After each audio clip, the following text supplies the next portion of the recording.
beri nama pedang ini Naga Puspa. Selamatkan dia. Jangan sampai jatuh ke tangan pendekar berwatak jahat.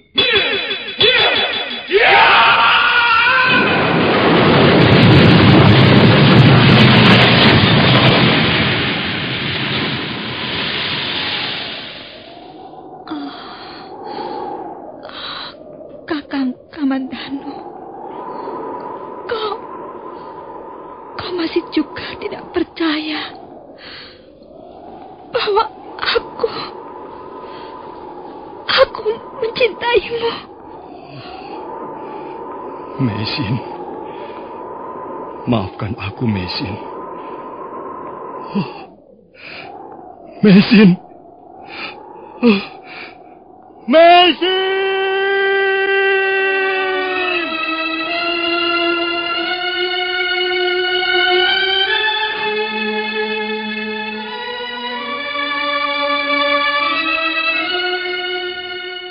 Tutur Tinula.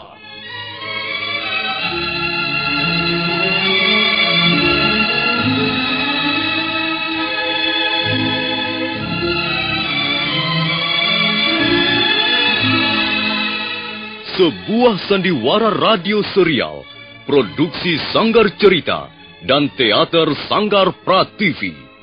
Sebuah kisah dengan latar belakang sejarah runtuhnya Singasari dan berdirinya Kerajaan Majapahit.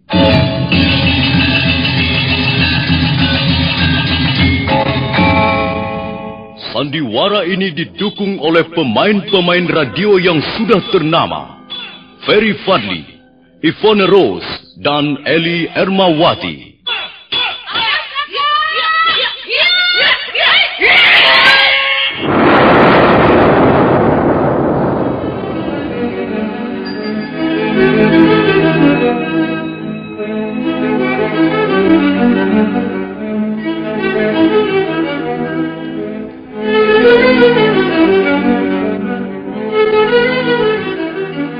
Cerita ini ditulis dan disusun oleh S. Tijab. Teknik dan montase dikerjakan oleh Rudi Tinangon dan Joko SP. Sutradara Y. Rudi Wartono. Kali ini mengetengahkan episode ketiga dengan judul Daun-Daun Bersemi Lagi.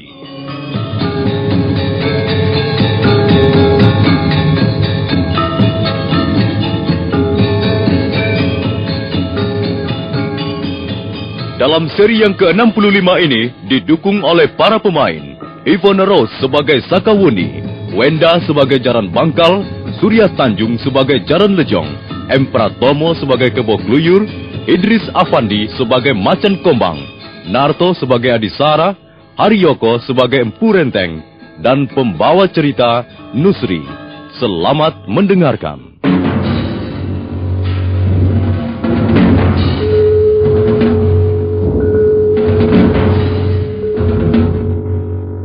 Jaran Lejong dan Jaran Bangkal bersiap-siap dengan kuda-kudanya. Tak lama kemudian, Sakawuni melompat turun sambil berkaca pinggang. Seperti inikah orang-orang yang tidak mau tunduk pada pimpinannya sendiri? Kami tidak pernah tunduk dan diperintah oleh seorang perempuan. Daripada kami tunduk pada perempuan, lebih baik kami bersembunyi seumur hidup karena malu. Kalian terlalu meremehkan martabat wanita. Kalian lupa bahwa kehadiran kalian di muka bumi ini berkat jasa seorang wanita. Sudahlah. Jangan banyak cincong. Kalau kau ingin kami tunduk, ayolah. Buktikan bahwa dirimu lebih kuat dari kami, sehingga memang pantas kami tunduk. Kalian tidak takut aku akan melaporkan pada pimpinan kalian bahwa kalian telah membangkang perintahnya?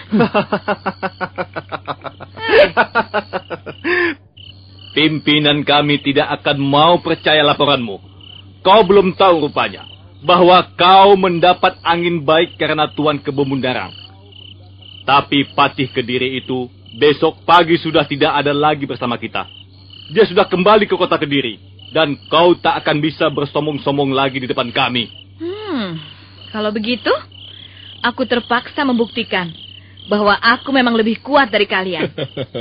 Sakauni, sekarang ini kaulah yang harus bertekuk lutut di depan kami. Kaulah yang harus menuruti perintah kami. Kau orang baru, jangan banyak lagak. Kalau kau tak ingin mendapat gangguan, kau harus mau menuruti perintah kami. Cepat pergi tinggalkan kami. Dan jangan sekali-kali berani mengatur lagi kami. Cukup jelas? Wah, jelas sekali. Tapi sayang sekali bahwa aku tak sudi menyerah. Akulah pimpinan kalian dalam tugas melacak 2 orang pelarian itu. Dan sekarang, kuperintahkan agar kalian segera naik ke atas kuda. Kurang ajar. Bicaramu semakin memerahkan telinga. Ayo, Kakang Jaran Bangkal. Tunggu apa lagi? Sakauni, bukan salah kami kalau nanti kami terpaksa membuatmu malu seumur hidup. Kalau kau dapat kami kalahkan, kami tidak akan membunuhmu, tahu? Kami hanya ingin membuktikan apakah kau ini benar-benar seorang perempuan yang lengkap, yang bisa juga menyenangkan hati laki-laki. Dasar pendekar jorok. Pikiranmu yang kotor itulah yang akan membuatmu celaka.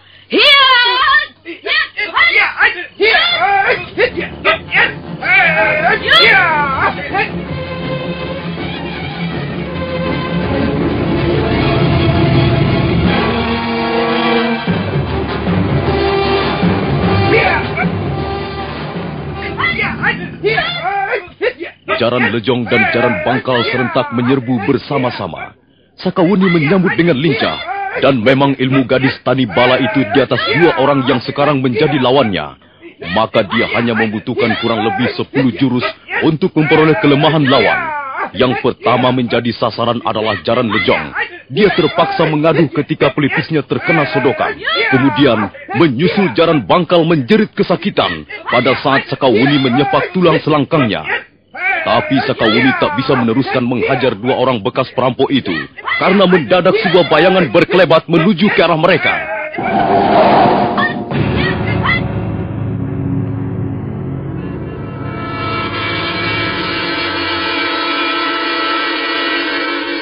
Hei, ada apa ini?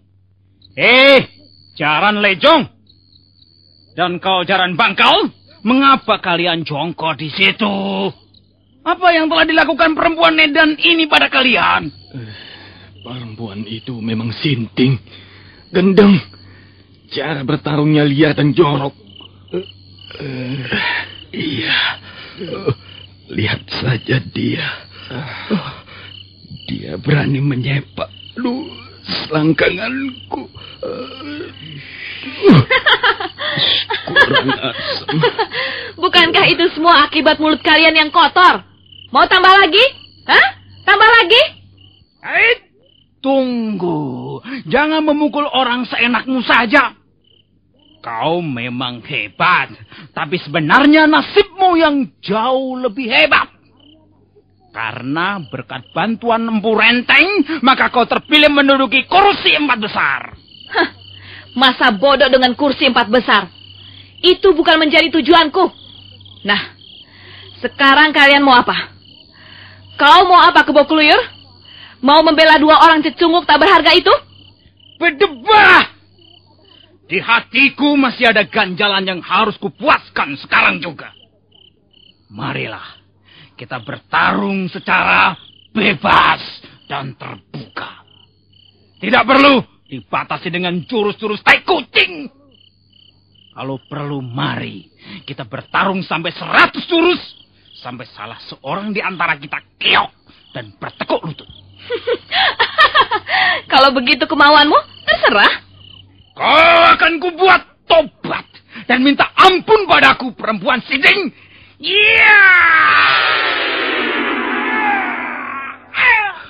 Aku kesal dan kecewa melihat hasil pertandingan di pelataran Candi Sorabana. Pertandingan bocah-bocah ingusan. Bocah kemarin sore yang hanya banyak lagak. Sekarang aku mendapat kesempatan untuk bertarung dengan bebas. Nah, mari kita mulai.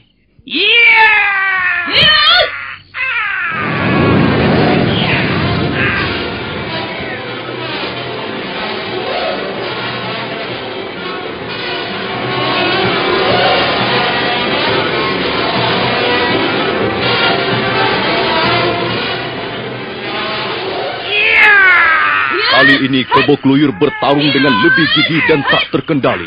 Kala rantai, senjata yang menjadi andalannya selama malang melintang sebagai pendekar, mendesing dan menyambar ke sana kemari. Sakawuni dengan tenang tapi lincah berusaha menghindar dengan melompat atau membungkukkan kepala atau memiringkan tubuhnya. Kebo Kluyur penasaran sekali. Setelah lebih dari 10 jurus, belum juga bisa membuka garis pertahanan lawannya. Bahkan menginjak jurus ke-12, Sakawuni nampak lebih menguasai jalannya pertarungan. Awas Kebo Tua! Hiat! Hiat! Hiat! Hiat!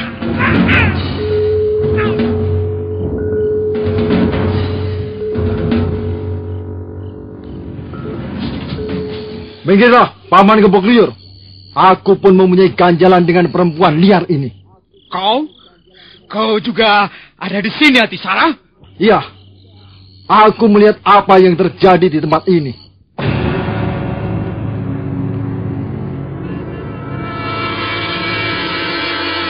Aku pun melihat apa yang terjadi. Perempuan edan itu memang hebat. Tapi sekarang dia akan mampus di tanganku. Biar aku saja yang menghadapinya, Macan Kumbang. Untuk apa kau bersusah payah, Adisara? Biar aku saja yang membalaskan sakit hati kita.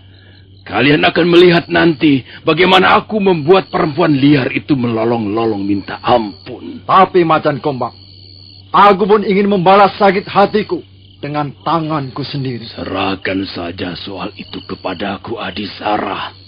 Kau harus memberi kesempatan padaku, Macan Kumbang. Aku tidak rela orang-orang menganggap remeh jurus setan debutan Sajen. Aku tidak rela pendekar dari Sila Bunga jatuh pamornya gara-gara perempuan sinting ini. Adisara, mengapa kau tidak mau bersabar? Tahanlah dirimu barang sedikit, Mengapa bukan kau yang bersabar, Macan Kumbang? Aku datang lebih awal di tempat ini. Jadi, aku lebih berhak membereskan urusan dengan perempuan ini. Kau tunggu saja giliranmu. Nanti sesudah aku. Waduh. Kalian ini berebut apa, Kalian seperti bocah-bocah kemarin sore saja. Semua tak ada yang benar. Kacau. Hei, Adisa. Dan kau Macan Kumbang, tak perlu kita saling menunjukkan siapa yang lebih hebat di antara kita. Jelas bahwa kita sama-sama telah dihina di depan orang banyak oleh setan betina itu. Nah, kalau memang begitu, mengapa kita harus bertengkar sendiri? Mengapa kita tidak gepuk saja gadis sinting itu bersama-sama? Iya, aku setuju. Kita hajar saja dia ramai-ramai. Iya, kita pukul dia. Kita hantam dia. Kalau perlu, kita cabik-cabik wajahnya yang sombong dan banyak lagak itu. Ayo!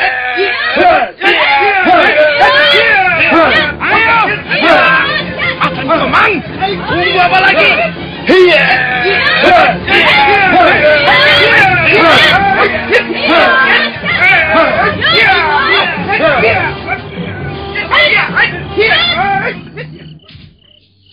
Hai, ada apa ini?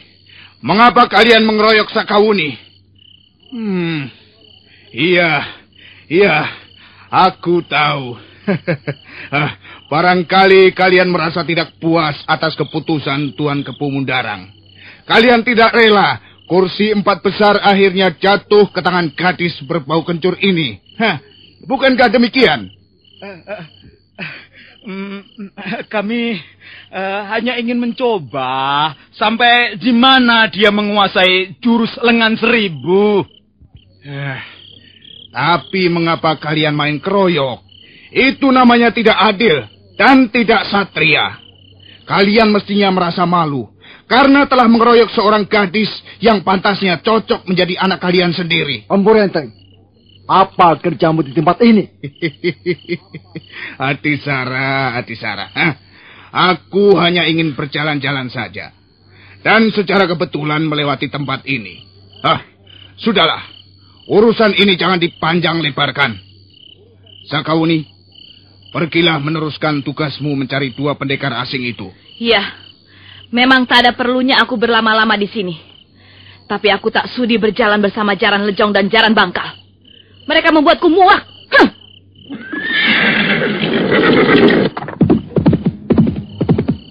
Jaran Lejong, Jaran Bangkal. Iya. Ikuti Sakawuni. Bukankah kalian ditugaskan mengalah dia? Mengapa kalian masih diam saja? Tapi Tuan Renteng, dia tidak mau... Cepat, susul dia! Baik, Tuan, baik.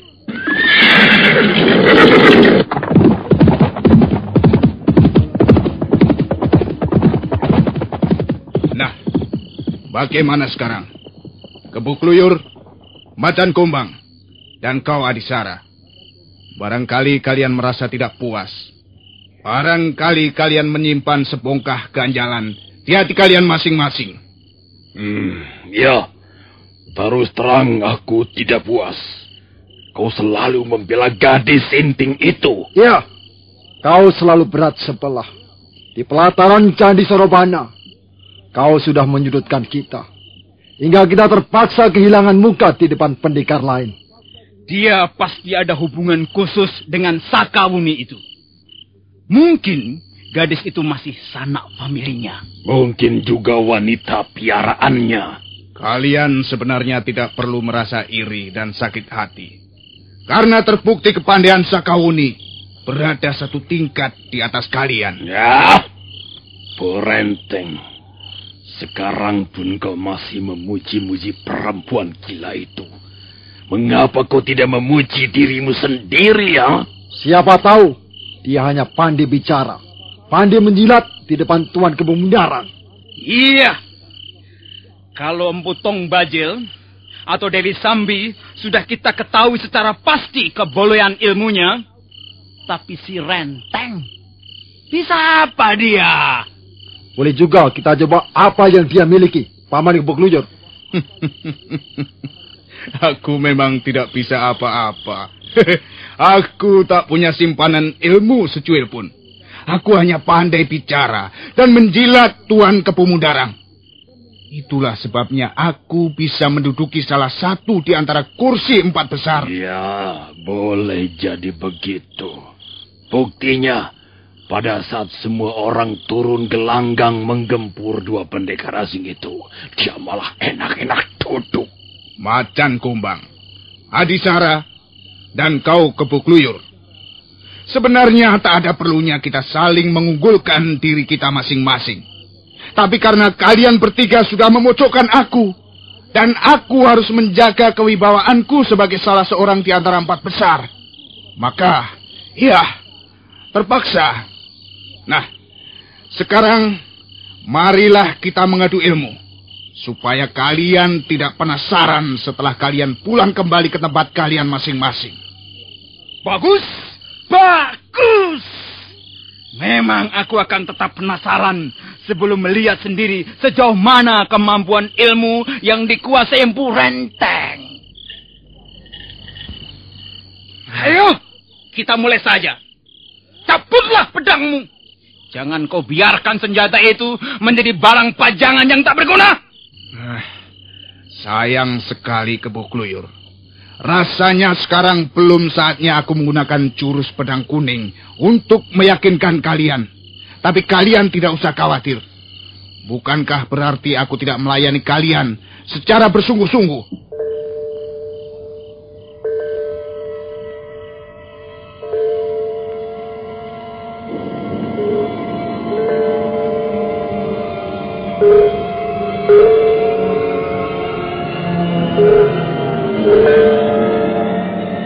Renteng lelaki yang nampak kurang bergairah itu memang tidak mencabut pedangnya seperti yang dianjurkan Kebu Kluyur. Pedang itu dibiarkan saja tergantung-gantung di pinggangnya yang ramping. Tapi mulut laki-laki kurus itu segera nampak berkomat kamit sebentar. Lalu kedua tangannya mengepal dan mendadak kedua belah kakinya menggenjot bumi sekeras-kerasnya. Iya!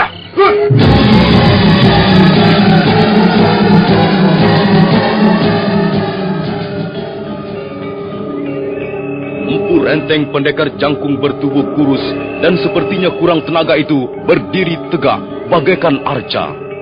Kedua belah tangannya masih mengepal, urat-urat lehernya nampak tegang. Bibirnya menyungging senyuman tipis, namun matanya memancarkan kekuatan aliran darah dan warna putihnya menjadi merah.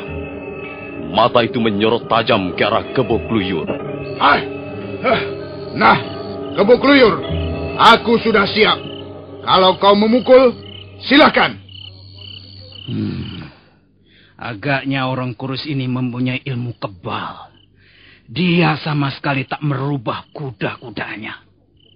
Dia menunggu untuk kugebuk dengan kala ranteku ini. Ayo, tunggu apa lagi Kebo Kluyur?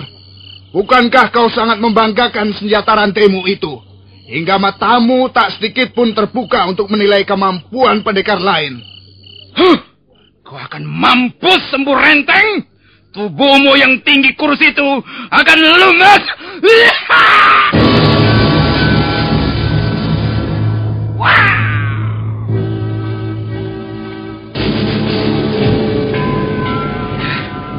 Benar dugaanku.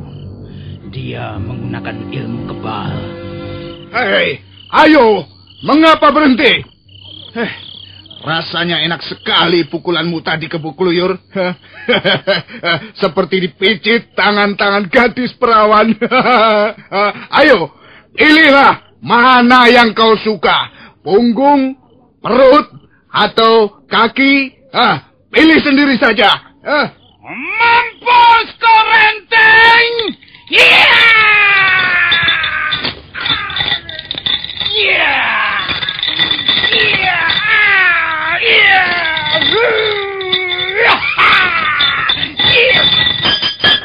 Minggir, Paman Kebo Kluyur. Aku tahu dia menggunakan ilmu kebal.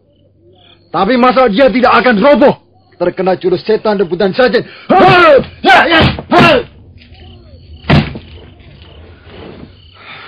Oh, kurang ajar. Tanganku seperti membentur besi. Sampai kesemutan.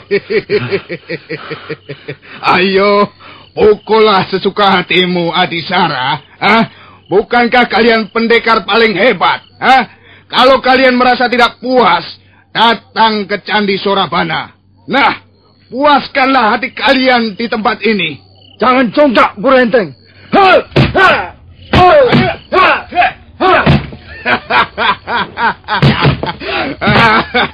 Tanganmu lunak sekali, Adisara.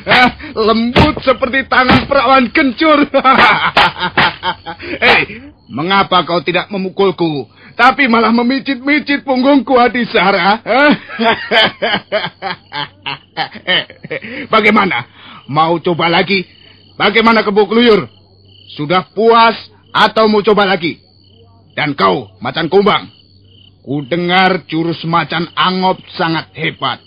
Mengapa kau tidak memperlihatkannya seperti teman-temanmu itu?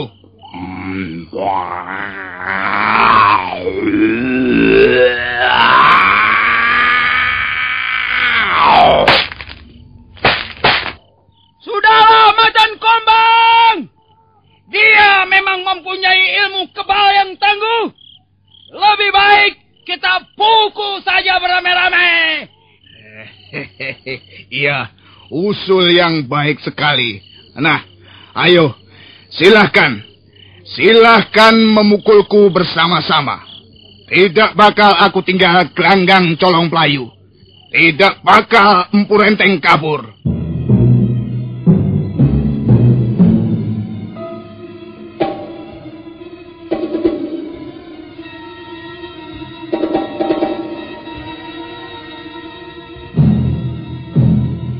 Macan Kombang, Kebo Kluyur, dan Adisara serentak melompat mundur.